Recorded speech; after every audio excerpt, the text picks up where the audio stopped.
अवसर पर विराजपूर कोरोना की स्थिति दिल्ली में काफी बेकाबू। खबरनामा, खबर से असर तक। नमस्कार, एएनबी न्यूज देख रहे हैं आप और मैं हूं आपके साथ हितेंद्र। खबरनामा में आप सभी का स्वागत है। पश्चिम बंगाल में आज दूसरे चरण के प्रचार का आखिरी दिन रहा और इस चरण में सबसे बड़ी जंग जो है वो नंदीग्राम में होने जा रही है, जहां पर मुकाबला ममता बनर्जी और शुभेंदु अधिकारी के बीच है। नंदीग्राम में मुख्यमंत्री ममता बनर्जी ने पदयात्रा की तो वहीं शुभेंदु अधिकारी के समर्थन में केंद्रीय गृह मंत्री अमित शाह मैदान में नजर आए। केंद्रीय गृह मंत्री अमित शाह नंदीग्राम पहुंचे तो शुभेंदु अधिकारी ने अमित शाह का स्वागत किया और अमित शाह ने भी कंधे से कंधा मिलाकर के एक सकारात्मक संदेश देने की कोशिश की। और वहीं ममता बनर्जी भी लगातार बीजेपी पर हमलावर हैं।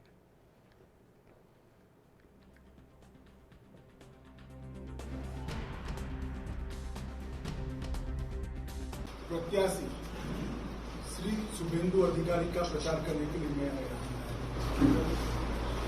उसके बाद में कार्यालय में यहाँ के प्रमुख कार्यकर्ताओं के साथ थोड़ा बातचीत और उनके पास से यहाँ की स्थिति का जायजा भी लिया। जो अभूतपूर्व उत्साह रोड शो में नंदीग्राम की जनता ने दिखाया है, इससे सुनिश्चित है कि बहुत बड़े मार्जिन के साथ नंदीग्राम की सीट पर भारतीय जनता पार्टी के प्रत्याशी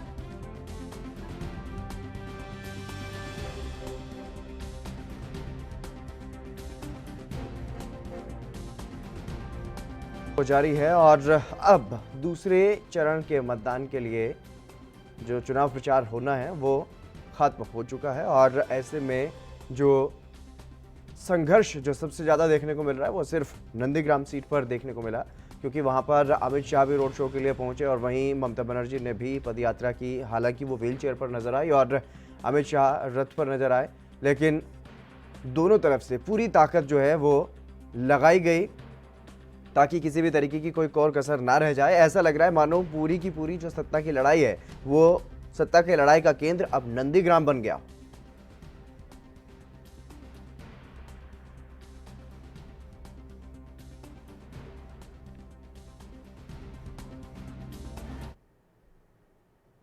इस खबर पर चर्चा करने के लिए मेरे साथ दो मेहमान जुड़ गए हैं। पीएस पांडे हैं टीएमसी से और अमित त्रिपाठी हैं भारतीय जनता पार्टी से। आप दोनों मेहमानों का स्वागत है एएनबी न्यूज़ पर।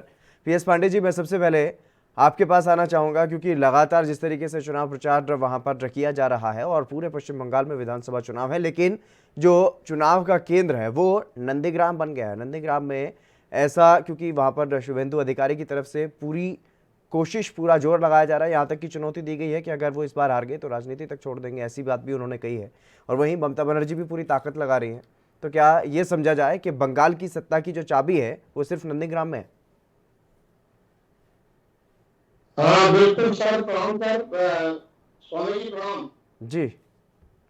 आपने बिल्कुल सही कहा जी। अभी कल भी स्टेटमेंट जो हमारे माननीय गृह मंत्री जी का आया था, अमित शाह जी का, उसमें उन्होंने साफ कहा था कि पश्चिम बंगाल की जनता चाहे तो परिवर्तन कर सकती है और आप चाहो तो केवल नंदीग्राम से ही परिवर्तन कर सकते हो। 294 की हमें कोई आवश्यकता नहीं है, एक नंदीग्राम आप दे दोगे तब भी हम परिवर्तन कर लेंगे, क्योंकि ये तो लोकतंत्र के रक्षक लोग हैं। जैसे मणिपुर और गोवा में कर लिए लोकतंत्र की रक्षा, उस तरीके से अगर हमारा कैप्टन अगर हार जाएगा तो ये लोकतंत्र की रक्षा पश्चिम बंगाल में अपने आप कर देंगे। तो वो ये तो चीज हमको दिखाई पड़ रही है, लेकिन चुनौती सर स्वामी जी, चुनौती बीजेपी ने दी है और शिकस्त टीएमसी दे रही है। वहां पर इनकी आप देख लीजिए कि एक महिला मुख्यमंत्री, इनके सारे कैबिनेट के ऊपर तीनों एजेंसियां इनकी लगी हैं, सारे फोर्स इनके लगे हैं और एक भी कैबिनेट मंत्री ऐसा नहीं बचा जो दिल्ली में मौजूद हो। सारे के सारे पश्चिम बंगाल में मौजूद है एक मुख्यमंत्री को हराने के लिए। अरे कहाँ हैं आप लोग? इतने के बाद भी अगर आप लोग नहीं जीतेंगे उस दिन आप लोग क्या बोलेंगे हमको बताइए। और मैं आपके चैनल से इस बात का ऐलान कर रहा हूं कि ममता बनर्जी को वहां पर ये लोग कतई नहीं हरा सकते, बल्कि सुखेंदु अधिकारी कम से कम 1.5 लाख वोटों से हारेंगे। ये चाहे कितना रोड शो कर लें मिथुन चक्रवर्ती, चाहे जो भी सितारे जमीन पर उतर जाएं, लेकिन पश्चिम बंगाल की जनता दीदी को हराने नहीं जा रही है। नंदीग्राम अब जितना पिछले बार से ये सुखेंदु अधिकारी जीते रहे होंगे, वो उससे भी कम से कम 1 लाख और उसमें जोड़ लीजिए, 1.5 लाख वोट से ही हारेंगे। इन्होंने चैलेंज किया था ममता बनर्जी को, इन्होंने अपनी सामत खुद बुलाई थी सर।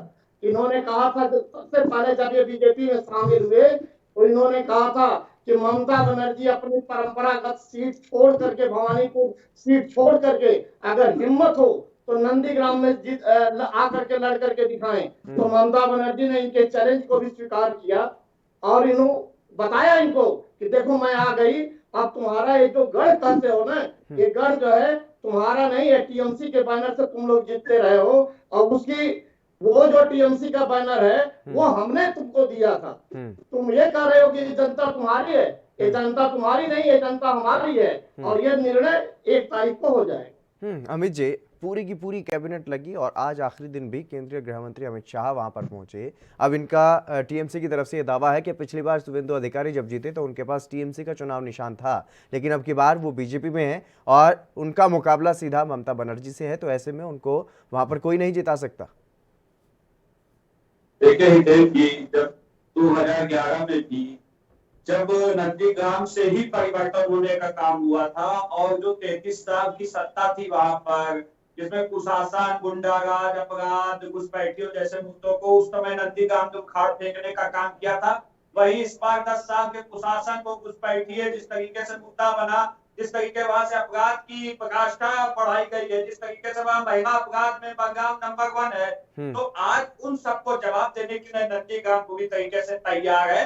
और आज सबसे बड़ी चीज देखिए, जब अभी जो चरण में चुनाव होगा उसमें एक ही सीट पे चुनाव नहीं होगा, करीबन 30 से 32 सीटों पर अगले चरण में चुनाव, उसमें नंदीग्राम की भी सीट है। लेकिन आखिर ऐसा क्या है कि ममता बनर्जी 3 दिन से सिर्फ नंदीग्राम में अड़ी हुई है, आज उनको अपने हाय का डर सता रहा है, इसीलिए वो और सीटों को छोड़कर सिर्फ अपनी। बिल्कुल अमित जी आपकी बात भी पूरी करवाएंगे और पीएस पांडे जी आपसे भी जवाब लेंगे, लेकिन फिलहाल वक्त एक छोटे से ब्रेक के बाद जल्द हाजिर होंगे।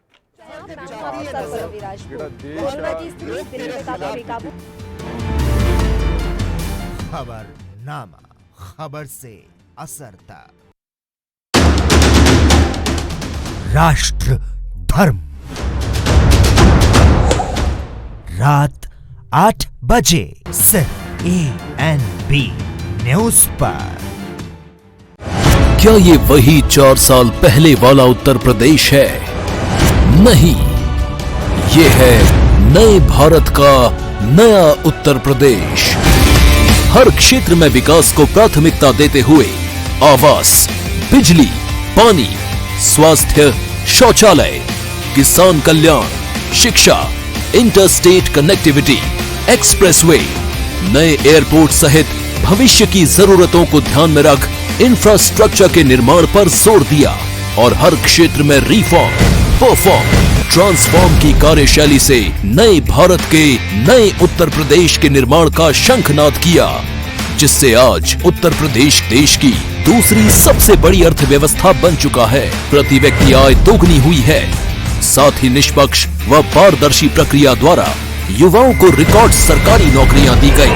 योगी सरकार ने पूरे विश्व में उत्तर प्रदेश को निवेशकों की पसंद एवं सांस्कृतिक पर्यटन का केंद्र बनाने के लिए विभिन्न आयोजनों की शुरुआत की। सबको समान अवसर मिल रहे हैं। उत्तर प्रदेश देश की सबसे बड़ी अर्थव्यवस्था बनने की ओर अग्रसर है। आने वाले वर्षों में उत्तर प्रदेश माननीय प्रधानमंत्री जी के विजन को साकार करते हुए एक भारत श्रेष्ठ भारत के निर्माण में मुख्य भूमिका निभाएगा। काम दमदार योगी सरकार।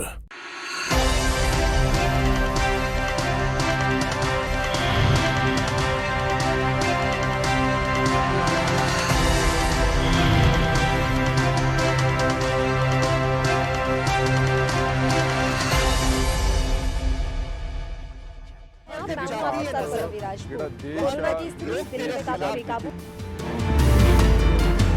खबरनामा, खबर से असर तक। ब्रेक के बाद एक बार फिर से आप सभी का स्वागत है। खबरनामा में हम चर्चा कर रहे हैं नंदीग्राम विधानसभा सीट पर जिस तरीके से सियासी संग्राम चल रहा है उसी को लेकर के। हालांकि अब चुनाव प्रचार जो है वो थम गया है और अब मतदान होना है, लेकिन उससे पहले दावे किए जा रहे हैं अपने अपने। और वहीं बीजेपी की तरफ से ये आरोप लगाया जा रहा है कि जब दूसरे चरण में कई सीटों पर चुनाव होना है तो सिर्फ ममता बनर्जी वहीं पर नंदीग्राम में ही क्यों रुकी हुई हैं? क्या वो बाकी सीटों पर जो चुनाव प्रचार करने क्यों नहीं गई? ये अपने आप में एक बड़ा सवाल है। लेकिन ब्रेक से पहले अमित जी अपनी पूरी बात कर रहे थे, उसके बाद इस पर टीएमसी से जवाब लेंगे। पीएस पांडे जी इस सवाल पर जवाब जरूर दीजिएगा, लेकिन उससे पहले अमित जी की पूरी बात करवाते हैं। जी अमित जी।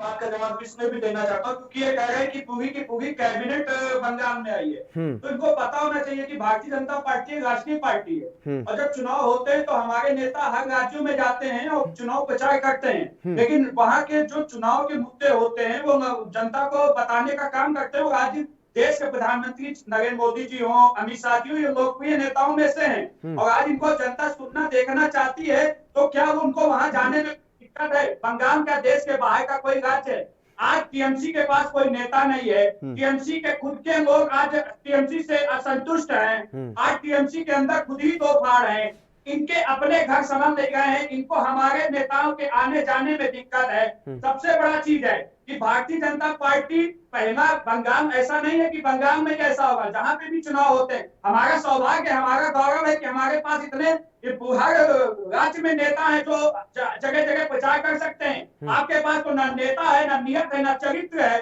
आज पांडे जी बिल्कुल दूसरी पार्टी अपनी पार्टी का पक्ष है बिल्कुल, लेकिन आज मैंने आप पे एक बुनियादी सवाल उठाया है कि कई सीटों पर चुनाव हो गए, आखिर ममता बनर्जी क्यों श्री नंदीग्राम में जवाब ले लेते हैं, जवाब ले लेते हैं कि कहीं ना कहीं हार की हताशा है और अपने जो कहीं ना कहीं जो वजूद खो चुका है उसको पाने की चुनौती है, उसका ये प्रयास है। उनको बंगाल की चिंता नहीं है, उनको इस समय बिल्कुल। पीएस पांडे जी इसका जवाब दीजिए, क्या हार दिखाई दे रही है इसी वजह से ममता बनर्जी नंदीग्राम में रुकी हुई थी? बिल्कुल नहीं सर, ममता बनर्जी एकमात्र स्टार पर। अमित त्रिपाठी जी, आपको आपकी बातें मैंने सुन लिया, आप मेरी बातें आप सुनिए। आपकी बातें मैंने सुन लिया, अब मेरी बातें त्रिपाठी जी सुनिए। जिस देश के प्रधानमंत्री जी को इतना इल्म नहीं है कि वो एक पश्चिम बंगाल के मुख्यमंत्री से लोहा लेने के लिए जा रहे हैं, ये जनाब असेंबली का चुनाव है, लोकसभा का चुनाव नहीं है। नंबर एक। नंबर दो कि आप अपने को जो राष्ट्रीय पार्टी बताते हैं, तो राष्ट्रीय पार्टी का जो धर्म होता है देश चलाना होता है। जब हमारे देश के प्रधानमंत्री ये बात बोलते हैं, बड़ा हास्यास्पद लगता है कि सरकार का काम संस्थान चलाना नहीं होता है। भाई किस लिए होता है? सरकार किस लिए बनाई जाती है? संस्थान चलाने के लिए नहीं बनाई जाती है। क्या इलेक्शन लड़ने के लिए बनाई जाती है जो आप कर रहे हैं? क्या टैक्स वसूली के लिए बनाई जाती है? किस लिए बनाई जाती है? जरा इस एक बात आपको जवाब दीजिएगा। दूसरा चीज कि हमारे अमित शाह जी कह रहे हैं कि इस बात का खुद दिखाई रहा है कि ममता बनर्जी जी 3 दिन से यहाँ क्यों रुकी हुई है। अरे साहब, पहले अपने दामन में तो झांकिए कि 3 दिन से लेकर के, तो 3 दिन तो छोड़ दीजिए, जब से चुनाव शुरू हुआ है तब से लेकर के ममता बनर्जी तो अभी 3 दिन वहां रुक रही हैं अपने चुनाव प्रचार के लिए, एकमात्र नंदीग्राम के लिए। बाकी तो वो पूरे बंगाल को देख रही थी और एकमात्र स्टार प्रचारक हैं। जो आपके जितने भी आपके बाहुबली हैं, जितने भी रथी हैं, रावण रथी है और विरथ रघुवीरा है, लेकिन वो रथी कहीं काम नहीं आएंगे। एक राम ही जो है पूरे रथ को खत्म कर देगा। तो इस समय ममता बनर्जी जो है जिस फॉर्म में है, ये आप जान लीजिए कि एक महिला आपके सारे कैबिनेट के ऊपर भारी है और चुल्लू भर पानी में आप लोगों को नाक रगड़ना पड़ेगा वो 2 मई को, जिस दिन सारे रिजल्ट आएंगे। क्योंकि पश्चिम बंगाल ही एकमात्र ऐसा प्रदेश है जहां पर आप लोगों की दाल नहीं कर रही है, नहीं तो आप लोग भय और भ्रम बिल्कुल इस बात का जवाब लेंगे, बिल्कुल इस बात का जवाब लेंगे। लेकिन फिलहाल यहाँ पर रुकना होगा एक छोटे से ब्रेक के लिए, जल्द हाजिर होंगे।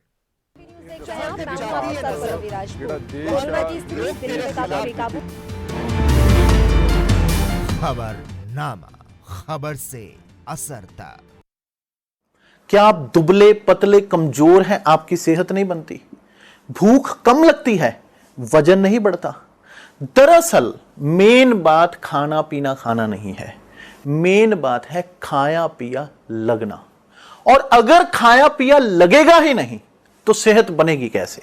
इसलिए हमारी संस्था सन्यासी आयुर्वेदा ने एक ऐसी दवा बनाई है जो कि आपके पाचन तंत्र को, आपके लीवर सिस्टम को ठीक करने का काम करती है, ताकि आप जो भी खाएं उसका पूरे का पूरा निचोड़ आपके शरीर को लगे, आपकी भूख बढ़े, खाया पिया सही से लगे, नया खून बने, हड्डियों में जान आए, वजन बढ़े, ताकत बढ़े, चेहरे पर नूर आए और आप मोटे तगड़े खूबसूरत पर्सनैलिटी के मालिक बन जाएं। यह दवा पूरी तरह से आयुर्वेदिक होती है। इसका शरीर पर कोई भी साइड इफेक्ट, कोई भी नुकसान या दुष्प्रभाव नहीं होता। लड़के लड़कियां दोनों इसका इस्तेमाल कर सकते हैं और पहले 15 दिन के अंदर ही आपको इसका असर महसूस हो जाएगा।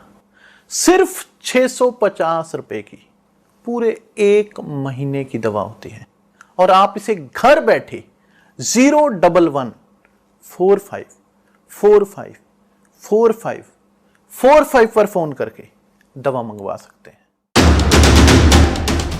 राष्ट्र धर्म रात 8 बजे सिर्फ ANB न्यूज पर। गुरु नानक देव जी का 550वां प्रकाश पुरब शरदा भावना नाल मनाया। 70 ਲੱਖ ਸ਼ਰਧਾਲੂ ਪ੍ਰਕਾਸ਼ ਪੁਰਬ ਮਨਾਉਣ ਲਈ ਸੁਲਤਾਨਪੁਰ ਲੋਧੀ ਨਤਮਸਤਕ ਹੋਏ। ਕਰਤਾਰਪੁਰ ਲਾਂਘੇ ਦਾ ਉਦਘਾਟਨ ਕਰਕੇ ਸਿੱਖ ਸੰਗਤਾਂ ਨੂੰ ਸ੍ਰੀ ਦਰਬਾਰ ਸਾਹਿਬ ਕਰਤਾਰਪੁਰ ਦੇ ਖੁੱਲੇ ਦਰਸ਼ਨ ਦੀਦਾਰ ਕਰਵਾਏ। 4 ਵਰਿਆਂ ਤੋਂ ਪੰਜਾਬੀਆਂ ਦੀਆਂ ਧਾਰਮਿਕ ਭਾਵਨਾਵਾਂ ਦਾ ਖਿਆਲ ਰੱਖ ਰਹੀ ਪੰਜਾਬ ਸਰਕਾਰ।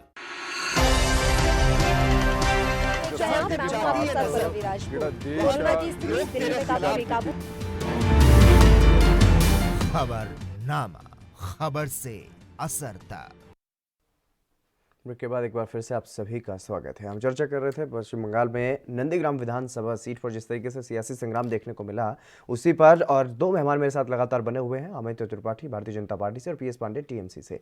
PS पांडे ने ये दावा किया है अमित जी कि जिस तरीके से पूरे पश्चिम बंगाल में अगर बात की जाए तो आपकी पूरी कैबिनेट है, लेकिन TMC के पास सिर्फ एक चेहरा है, ममता बनर्जी, और एक महिला आपकी पूरी कैबिनेट पर भारी पड़ रही है। आपको हार तो वहां पर झेलनी पड़ेगी। इतने बड़े बड़े दावे करते हैं, लेकिन इनको ये देखना चाहिए कि 3 सीट जीतने वाली भारतीय जनता पार्टी 2016 में जिसने जीती थी, आज वो आपकी छाती पर चढ़कर आपको रौंदने के लिए तैयार है। और आप कहते हैं कि भारतीय जनता आपके पास एक ही चेहरा, भारतीय जनता पार्टी के पास पूरी कैबिनेट है। तो ये तो हमारा सौभाग्य है कि हमारे पास इतने बड़े बड़े नेता हैं, और ये आपका दुर्भाग्य है कि आपके पास सिर्फ एक नेता है। अब आप आइए महिला की आप बात करते हैं, महिलाओं की बात भारतीय जनता पार्टी से सीखिए। आपकी महिला मुख्यमंत्री होने के बावजूद जिस तरीके से एक शोभा मजूमदार जो एक 85 साल की बुजुर्ग महिला थी, उसकी हत्या कर दी जाती है। आपकी नेता और मुख्यमंत्री के मुंह से एक शब्द नहीं निकलता है कि उनको न्याय दिलाने के लिए कोई बात नहीं होती है। और हमारी भारतीय जनता पार्टी अगर ममता बनर्जी जी के पैर में चोट लगती है तो हमारे सारे नेता खड़े होकर एक साथ कहते हैं कि जल्दी स्वस्थ हो, हम यही मंगल कामना करते हैं। तो ये जमीन आसमान का अंतर है भारतीय जनता पार्टी के महिला सम्मान में और एक आपके महिला के सम्मान में। देखे हितेन जी, आज चुनाव के वोट लगातार पड़ने लगे हैं। अब ये कोई बहस का मुद्दा नहीं है, यहाँ किसी के भाषण की जरूरत नहीं है। आज सबसे बड़ी चीज है कि आज बदलाव आपको भी आपके मीडिया कैमरे जा रहे हैं, चैनल जा रहे हैं, वो साफ दिखा रहे हैं कि बंगाल में परिवर्तन की हवा पूरी तरीके से, और पहले चरण में भी जैसे हमारे गृह मंत्री अमित शाह जी जानते हैं कि वो कोई बात कहते हैं, मीडिया पूरा जानता है कि अगर कोई बात वो कहते हैं तो उसमें कुछ ना कुछ जरूर होता है। उन्होंने कहा कि 30 में 26 सीटें हम जीत रहे हैं, तो निश्चित मानिए कि 30 में 26 सीटें हम जीत रहे हैं और 200 से ज्यादा सीटें हम जीतकर बंगाल में सरकार बनाने जा रहे हैं। क्योंकि बंगाल की अस्मिता को जिस तरीके से 10 सालों में, पिछले उसके 53 सालों में छेड़छाड़ की गई है, वहां पर घुसपैठियों को बढ़ावा दिया गया, अपराध को बढ़ावा दिया गया, जिस तरीके से वहां बेरोजगारी है, जिस तरीके से वहां महिला अपराध है, इन सबको जवाब देने के लिए पूरा बंगाल तैयार है। और नरेंद्र मोदी जी पर विश्वास करते हुए वहां की जनता बाहर निकली है। और जिस तरीके से आज पहले चरण का चुनाव जिस तरीके से बिना हिंसा के हुआ है, ये केंद्र सरकार की और इलेक्शन कमीशन को बहुत बहुत धन्यवाद देना चाहिए कि इतने हिंसा वाले प्रदेश में बिना हिंसा के कोई इलेक्शन हुआ, ये बहुत बड़ी चीज है और ये लोकतांत्रिक जीत कही जा सकती है इसको। मैं दूसरी तरफ कहना चाहता हूँ, पीएस पांडे जी, हम भी यही है, आप भी यही है। आप तो चुनौती दे रहे हैं, आप ममता दीदी, ठीक है आपका बात है, लेकिन मैं आपसे 2 मई को आप भी यहीं बैठे होंगे, मैं भी यहीं बैठा होऊंगा, आप भी देखिएगा कि 2 मई को परिवर्तन होगा। और आपने पहले चरण के बाद ही आप लोग जिस तरीके से ईवीएम हैकिंग पर शिकायत करने लगे हैं, जिस तरीके से आप मोदी जी बांग्लादेश जाते हैं, वहां पर मंदिर में पूजा करते हैं, आपको उससे भी आपत्ति होती है, आप उसकी भी शिकायत करते हैं। जिस तरीके से अभी राज्य सरकारें मंत्रालय के बाहर जीप के अंदर भर के फाइलों को नष्ट करने का काम कर रही हैं, वो साफ बताता है कि परिवर्तन हो रहा है, परिवर्तन हो चुका है। बस 2 मई का इंतजार कीजिए। आपका डर, आपके नेता जिस तरीके से फाइलों का गड़बड़ाना करके उनको नष्ट कर रहे हैं, इससे साफ है कि कई नेता पीएस पांडे जी, आपके जेल जाने वाले हैं। पीएस पांडे जी, कौन नेता क्या दावा करता है मैं उस पर नहीं जाऊंगा, क्योंकि दावा तो सभी पार्टियां करती हैं। दावा तो आप भी कर रहे हैं कि टीएमसी की सरकार बनेगी, और दावा अमित शाह ने भी किया है कि जो पहले चरण में चुनाव हुआ 30 में से 26 सीटें वो जीत रहे हैं। लेकिन एग्जिट पोल क्या कहते हैं, वो अलग अलग बातें हैं, क्योंकि हमने अलग अलग जगह पर देखा है। हम भरोसा नहीं करेंगे, अमित जी का फर्ज है, उनको भरोसा करना चाहिए। लेकिन सवाल आप पर ये उठता रहा है लगातार, कानून व्यवस्था को लेकर के, महिला की सुरक्षा को लेकर के, कहीं ना कहीं कुछ तो कमी रही है जिस वजह से ये सवाल उठ रहे हैं आप पीएस पांडे जी। सर, हास्यास्पद तब लगता है कि जब डबल इंजन की सरकार, हम उत्तर प्रदेश से आते हैं, उत्तराखंड से आते हैं, बिहार से आते हैं, हर जगह अमित त्रिपाठी जी, आपने भी तो दावा किया ना दूसरे राज्यों का, आपने भी तो ये दावा किया कि अमित शाह ने जहां पर जो कहा वहां पर वो हुआ। हमने देखा हरियाणा में 75 बार कह रहे थे, लेकिन रह गए 40 पे अटक के। त्रिपाठी जी, या तो जिक्र किसी दूसरे राज्य पे मत करिए, केवल बंगाल पर रहिए, नहीं तो दूसरे राज्यों में जाइएगा तो पूरा आवरण खुल जाएगा, सारे नकाब हट जाएंगे आपके। अरे राज्यों में आप बंगाल में एक नंदीग्राम सीट पर अटक के रह गए, आप क्या बात कर रहे हैं? आपका अस्तित्व है, आप आइए, आपकी हैसियत उत्तर प्रदेश में चुनाव लड़ के दिखाइए, हैसियत है, चुनौती देगा, आइए उत्तर प्रदेश में लड़िए, आपकी हैसियत पता चल जाएगी। आप क्या बात कर रहे हैं? नहीं, आप हमारी हैसियत मत रखिएगा, हम अखिलेश के साथ रहेंगे, वो हैसियत आप देख लीजिएगा। नहीं, लड़िएगा मत अमित जी सुन लीजिए, उनसे जवाब मांगा है, वो सुन लीजिए आप। हाँ, पीएस पांडे जी, आपसे कानून व्यवस्था पर सवाल पूछा गया, उस पर आप जवाब दे दीजिए। अमित जी अब सुन लीजिए। अमित जी, जो सवाल आपने उठाया उसी का जवाब ले रहा हूँ, सुन लीजिए जी। से ये पूछिए ना कि वहाँ की राज्य सरकार मंत्रालय की फाइलें क्यों नष्ट कर रही है, उससे जवाब पूछिए ना। वही पूछ रहे हैं ना सर, कानून व्यवस्था पे सवाल पूछा है, यही पूछा है। नहीं, जो उनकी फाइलें जलाई जा रही है सचिवालय के अंदर की, वो नष्ट की जा रही है जीपों में ले जाके बाहर, वो क्यों किया जा रहा है, ये भी सवाल पूछिए ना। वही पूछ रहे हैं पीएस पांडे जी। त्रिपाठी जी, पहले जवाब भी सुनोगे कि खाली बोलते रहोगे? पीएस पांडे जी, अब जवाब दीजिए। वो अरे अमित जी, यहाँ पर ये गुंडागर्दी वाली भाषा का इस्तेमाल मत कीजिए प्लीज। अमित जी, गुंडागर्दी वाली भाषा का मैं इस्तेमाल करने की अनुमति नहीं दूंगा। इस तरीके की भाषा गुंडागर्दी की ही कहलाएगी। इस तरीके की भाषा मत बोलिए। वो जवाब दे रहे हैं, सुन लीजिए। अमित जी, वो जवाब दे रहे हैं, सुन लीजिए। अगर आप किसी पर व्यक्तिगत रूप से इस तरीके की टिप्पणी करेंगे तो इसे क्या कहूंगा? अगर आप किसी को उम्र की हैसियत दिखाएंगे, उनकी उम्र का आईना दिखाएंगे आप, नहीं, उनको आप ये कहेंगे कि उम्र का तकाजा है, उम्र पर उनकी टिप्पणी करेंगे, ये कहेंगे कि बदतमीजी मत कीजिए, नहीं तो क्या कर लेंगे आप? मैं किस लिए बैठा हूं सर यहाँ? मैं इसीलिए बैठा हूं ना, ताकि कोई अमित जी, ये आरोप आप पर भी है, वहां पर सेम आरोप आप पर भी है कि आपने वहां पर गुंडागर्दी फैलाई, आपके बाहर के गुंडे वहां पर गए। लेकिन मैंने इस पर भी सवाल इनसे सवाल पूछा था कि अगर वहां पर बीजेपी के कार्यकर्ता पहुंचते हैं तो उनको आप गुंडे कैसे कहते हैं? लेकिन अगर आप इस तरीके की भाषा का इस्तेमाल करेंगे तो ये आरोप लगाना वाजिब है। फिर जायज ठहराया जाएगा ये आरोप। यही हम इनसे ये पूछना चाह जी रहे हैं, पीएस पांडे जी, जो सवाल था आपसे, बातें बोलते हैं। पीएस पांडे जी, एक वृद्धा की सर बातें वो मैंने कह दिया जो बोलते मुझे हैं, कहना था। और पीएस उस पर पांडे जी, आरोप लगाते हैं कि पीएस पांडे जी, लोगों ने वृद्धा को मारा। पीएस पांडे जी, मैं वो ये छोड़ कह रहा दीजिए हूं आप, कि वो मैंने केवल उनको कह दिया जो मुझे कहना था, लेकिन आप उसका जवाब दे दीजिए जिसका बंगाल की जनता जवाब चाहती है। वहां पर कानून व्यवस्था पर आप पर सवाल क्यों उठ रहे हैं, महिला सुरक्षा पर सवाल क्यों उठ रहे हैं? कुछ तो कमी रही होगी। कानून व्यवस्था वहाँ पश्चिम बंगाल की जनता 10 सालों से स्वामी की देख रही है, और ममता बनर्जी ने कानून व्यवस्था पूरी तरीके से अच्छी तरीके से वो चला रही हैं, और वो अच्छी तरीके से ये लोग भी देख रहे थे। ये केवल ये कमियां ढूंढ रहे हैं। 1 महीने से जब से चुनाव सर पर आया है, तो 10 साल में वहाँ की जनता कभी नहीं, वहां न कोई हिंसा हुई और न कुछ हुआ। ये लोग केवल चुनावी स्टंट बनाते हैं और एक महिला को दिखाते हैं कि टीएमसी के लोगों ने उस महिला को मारा है। इनको वैसी पता नहीं कितनी महिलाएं मिल जाएंगी दूसरे प्रदेशों में जहां पर इन लोगों ने अत्याचार किया है, लेकिन अब वहां पर 130 चिल्लाते हैं कि हमारे कार्यकर्ता मारे गए। मैं कह रहा हूं कि हमारे कार्यकर्ता जितने मारे गए उसके लिए रिस्पॉन्सिबल कौन है? एक हाथ से ताली बजती है क्या? दोनों हाथ लगेगा तभी ताली बजेगी। आप लोग जो है केवल और केवल वहां पर अराजकता फैलाए हुए हैं, और उस अराजकता, यही मैं कह रहा हूं बार बार आपसे कि दूसरे प्रदेशों की तुलना में पश्चिम बंगाल को आप मत लीजिएगा हल्के में। वहां पर आप लोग मुंह की खाने जा रहे हैं, इसलिए खाने जा रहे हैं कि दूसरे जगह पर आपका भय और भ्रम चल जा रहा है, लेकिन पश्चिम बंगाल में बिल्कुल नहीं चलेगा। बिल्कुल इस पर चर्चा जारी रखेंगे। पीएस पांडे जी, अमित त्रिपाठी, आप बने रहिएगा मेरे साथ, लेकिन फिलहाल रुकेंगे छोटे से ब्रेक के लिए, जल्द हाजिर होंगे। कोरोना की स्थिति दिन में काफी बेकाबू। खबरनामा, खबर से असर तक। राष्ट्र धर्म,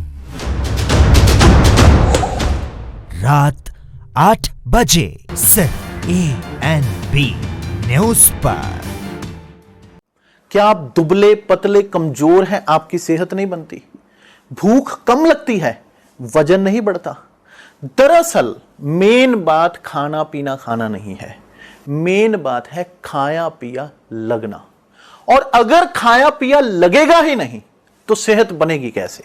इसलिए हमारी संस्था सन्यासी आयुर्वेदा ने एक ऐसी दवा बनाई है जो कि आपके पाचन तंत्र को, आपके लीवर सिस्टम को ठीक करने का काम करती है, ताकि आप जो भी खाएं उसका पूरे का पूरा निचोड़ आपके शरीर को लगे, आपकी भूख बढ़े, खाया पिया सही से लगे, नया खून बने, हड्डियों में जान आए, वजन बढ़े, ताकत बढ़े, चेहरे पर नूर आए और आप मोटे तगड़े खूबसूरत पर्सनैलिटी के मालिक बन जाएं।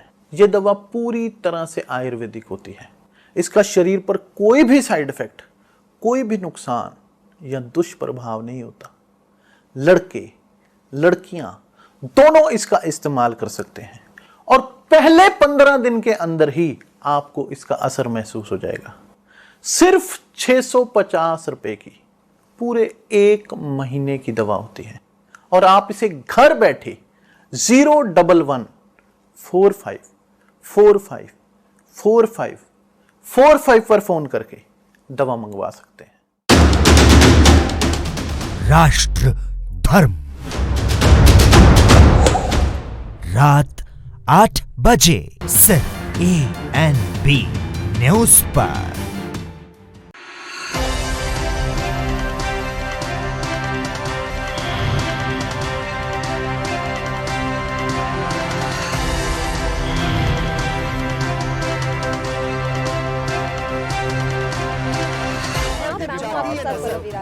कोरोना की स्थिति दिन में काफी बेकाबू। खबरनामा, खबर से असर तक। ब्रेक के बाद एक बार फिर से आप सभी का स्वागत है। हम चर्चा कर रहे हैं पश्चिम बंगाल विधानसभा चुनाव को लेकर के। लगातार जिस तरीके से नंदीग्राम में सियासी घमासान देखने को मिला, लेकिन टीएमसी का ये दावा है कि चाहे जितना मर्जी जोर बीजेपी लगा ले, लेकिन मुंह की खानी पड़ेगी। अमित जी, आपसे जवाब चाहूंगा इस पूरे मसले को लेकर के, क्योंकि जिस तरीके से उन्होंने आप पर ये बड़ा आरोप लगाया है कि आपने अराजकता का माहौल वहां पर बनाया है और इस वजह से वहां पर जो डर दबाव आप बनाना चाहते हैं वो वहां पर नहीं चलेगा। जी, जिस प्रदेश की मुख्यमंत्री नहीं सुरक्षित हो, जिस मुख्यमंत्री के साथ इतनी सिक्योरिटी होती है, जब वो चोटी में हो जाती है, उनके ऊपर हमला हो सकता है, तो आप समझ लीजिए कि आम आदमी की हैसियत वहां पर क्या होगी। हमारे राष्ट्रीय अध्यक्ष जाते हैं, उन पर हमला हो जाता है। हमारे प्रदेश अध्यक्ष को किस तरीके से उन पर हमला किया जाता है, किस तरीके से कैलाश विजयवर्गीय की गाड़ी पर ईंटें, पत्थर और बम से हमला किया जाता है। ये सबने देखा है, ये पूरे देश ने देखा है, बंगाल ने देखा, ये आज से नहीं देखा है। जब से बंगाल बना है, ये तब से अराजकता का माहौल बंगाल में लगातार होता रहा है। अब मैं आता हूँ आपकी बात पर। लगातार आप कह रहे हैं कि मुखी खानी पड़ेगी। अगर मैं नहीं कह रहा हूँ सर, मैं नहीं कह रहा हूँ। बताइए कि भारतीय नहीं, मैं कौन होता हूँ सर? वो तो वहां की जनता तय करेगी कि कौन मुखी खाएगा, कौन वहां किसके सिर पर ताज सजेगा।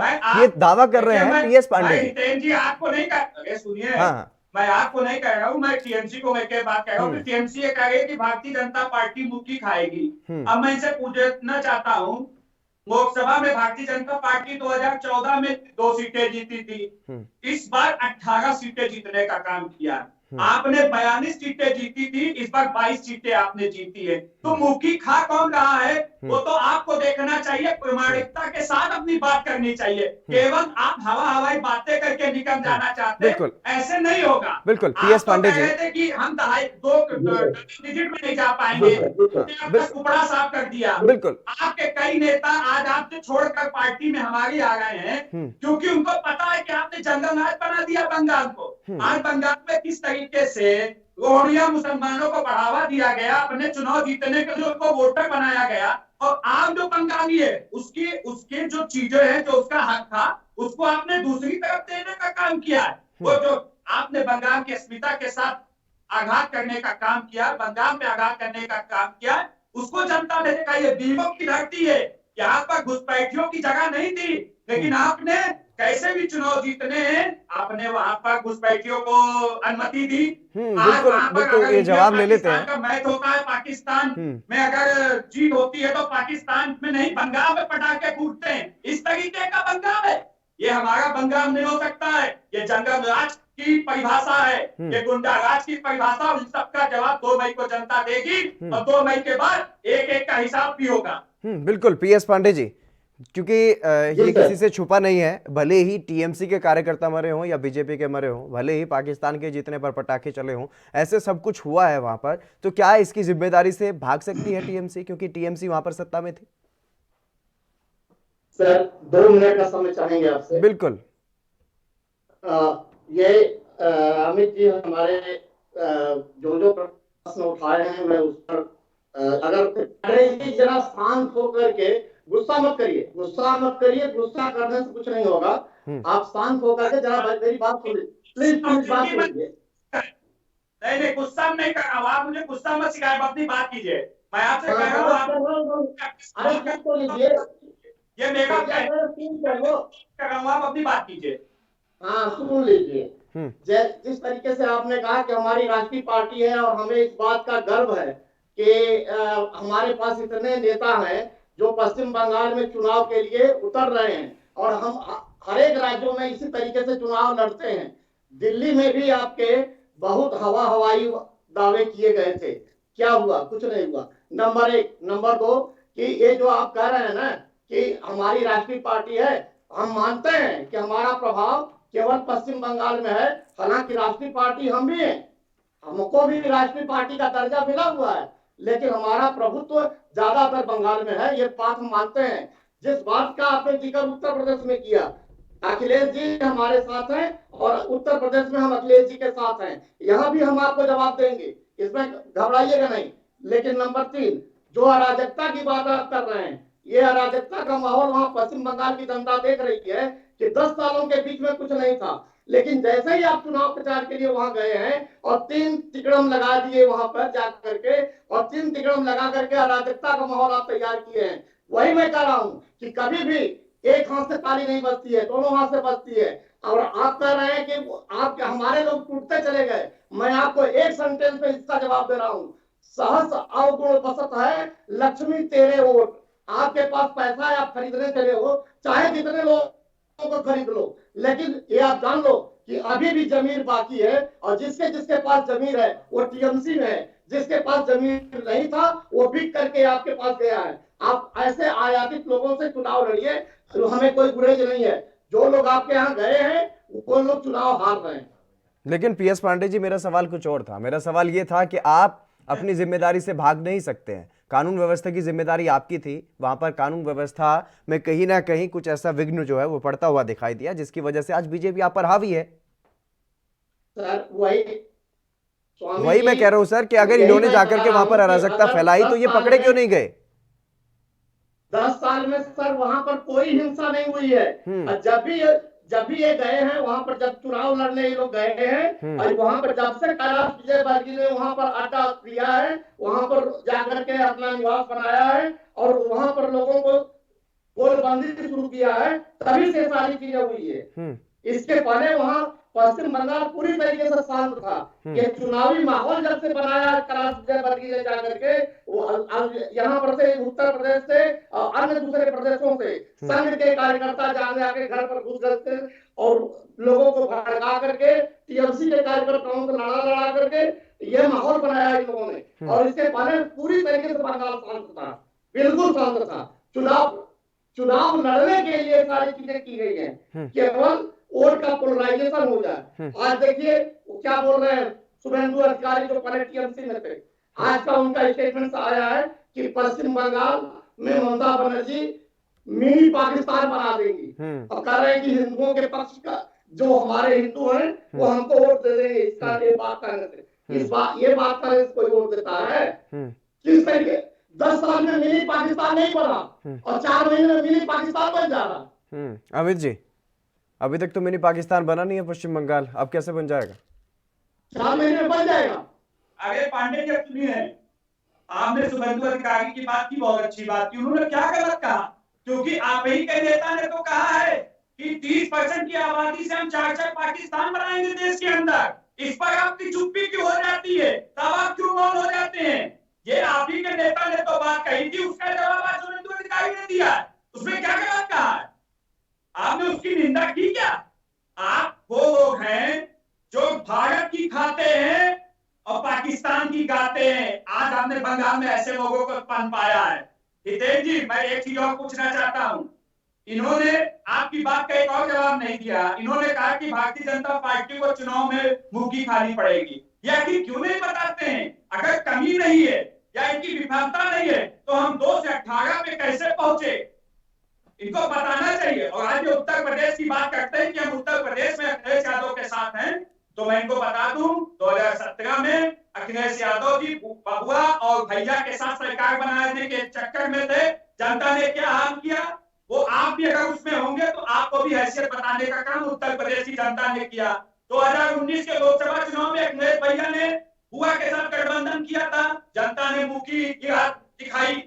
अब किस तरीके से आप केवल और केवल चुनाव तक चुनाव वही बातें होते हैं, मुकेश अंबानी, अनिल अंबानी, अंबानी परिवार। अरे जनता इस सबसे ऊब चुकी है।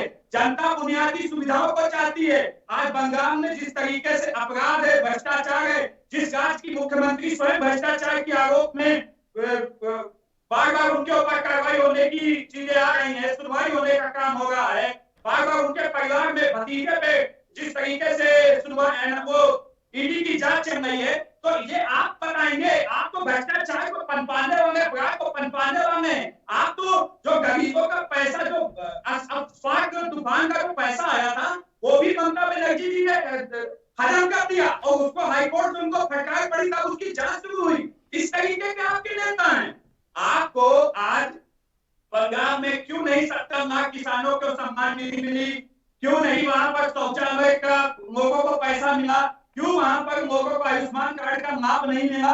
क्यों वहां के लोग पलायन करके दूसरे राज्यों में गए? इसका जवाब आज पंजाब की जनता चाहती है। इधर उधर की बात मत कीजिए, पर बात यह कीजिए आपने 10 सालों में जिस तरीके से बंगाल को की अस्मिता को बार बार आघात करने का काम किया है, आज आपके पास जवाब नहीं है।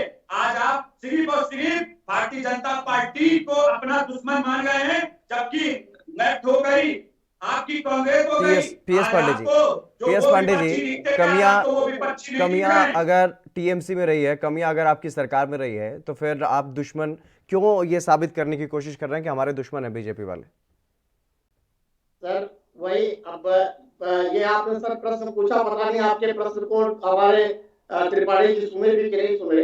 वो तो लगेंगे बोलने और मतलब उसको मन समझ लिए हैं डिबेट को। तो त्रिपाठी जी आप स्वामी जी पूछ रहे हैं ना, प्रश्न सुन लिया है आपने? सर तो मैं आपसे सुन पूछ लीजिए मेरी बात। आप जो 42 और 22 की बात बता रहे हैं वो लोकसभा का इलेक्शन था, ये असेंबली का चुनाव है त्रिपाठी जी, बुरा मत मानिएगा, ये असेंबली का चुनाव है। असेंबली में और लोकसभा के चुनाव में बहुत फर्क है, नंबर 1। नंबर 2, जो आप ये कह रहे हैं कि ममता बनर्जी के ऊपर बहुत से आरोप हैं, आपको उनका इतिहास भूगोल कुछ पता है त्रिपाठी जी? नहीं पता है।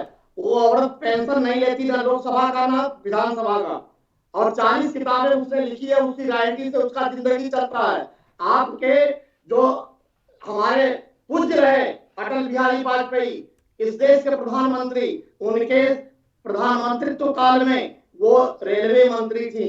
एक बार अटल बिहारी जी जब कलकत्ता गए थे, उन्होंने दीदी का आवास देखा, उन्होंने बहुत हतप्रभ होकर के कहा था कि दीदी आप यहाँ रहती हो, आप ऐसी जगह रहती हो। लेकिन यही तो कह रहे हैं पीएस पांडे जी, वो यही तो कह रहे हैं कि जब ममता दीदी आई थी सत्ता में तो हमने भी सोचा था परिवर्तन होगा, लेकिन परिवर्तन नहीं हुआ। यही तो आरोप है बाप। परिवर्तन सर बहुत हुआ। और ये जो 6000 किसान निधि की बात कर रहे हैं, ममता बनर्जी हर साल 10,000 रुपए किसान फंड में देती है, किसानों को मिलता है। वहां पर कोई भी भेदभाव नहीं है कि इतने हेक्टेयर को मिलेगा उतने। विकास की बात, विकास कैसा होता है सर? स्टेट का जो लाभांश होता है उसको मिलना चाहिए। ये 54,000 करोड़ जीएसटी का पैसा ये दबा करके रख लिए, ये पश्चिम बंगाल को नहीं दिए। इसके बाद भी वहां पर सारे विकास हुए हैं, चाहे वो शिक्षा का हो और चाहे वो किसान का हो। शिक्षा में गरीब लड़कियों को कन्याश्री दी गई है, साइकिल से लेकर के 25,000 रुपए छात्रवृत्ति दी गई है, और किसानों को हर साल 10,000। आप तो 6,000, वो भी केंद्र देता है, आप नहीं देते, केंद्र देता है। और हमारा 10,000 किस स्टेट में मिलता है? उत्तर प्रदेश की जो भी सरकार हमको देती है, नहीं देती, हम भी किसान है, नहीं देती है। वहां को कोई भेदभाव नहीं है, हर एक किसान को 10,000 मिलता है। अब कहां पर है? तुलना मत करिए, तुलनात्मक दृष्टिकोण से आप कहीं नहीं टिकेंगे। अमित जी, आप भ्रष्टाचार के आरोप लगाते हैं, लेकिन ये तो उल्टा आप पर आरोप लगा दे कि जीएसटी का लाभांश आप देते नहीं हो, और आप बात करते हो विकास करने की और ये और वो। देखिए, पीएस पांडे जी कह रहे हैं कि हम 10,000 रुपए किसान को देते हैं, अच्छी बात है अगर आप देते हैं। देखिए, मुंह है, आप कुछ भी कह दीजिए, लेकिन तो 6,000 रुपया सरकार भेज गई है, उसका फर्क क्यों है? वो किसानों को उसका फायदा नहीं मिलना चाहिए क्या? अगर 10 आपके 6 केंद्र से तो 16,000 होते हैं कि नहीं होते हैं? उसका लाभ अगर किसानों को मिलना चाहिए तो क्या नहीं मिलना चाहिए? उस अधिकार को मारने के आप कौन थे? आप कौन होते हैं उस अधिकार को मारने में? जवाब दीजिए ना। मैं क्या बिगाड़ी है उत्तर प्रदेश की जनता? क्या बिगाड़ी है? उसको 16,000 दिलवा दीजिए ना। उत्तर प्रदेश की जनता बिहार की जनता क्या बिगाड़ी है आपकी? उसको दिलवा दीजिए। आपके डबल इंजन की सरकार यहाँ चल रही है, यहाँ पर 16,000 दिलवाइए ना। और पीएस पांडे जी वो तो कह रहे हैं ना कि हम राज्यों में, हम राज्य सरकार में नहीं दे सकते, लेकिन आप अगर वहां पर दे रहे हैं तो वहां केंद्र सरकार अगर दे रही है तो वो दे दीजिए उनको। ये दिया नहीं आपने इसका आपको? हमारा लाभांश नहीं दे रहे हैं, 54,000 करोड़ हमारा जो है जीएसटी का पैसा नहीं दे रहे हैं, ये हमको क्या देंगे? देखिए, उत्तर प्रदेश बंगाल की रेखा तय करने के संजोने वाले।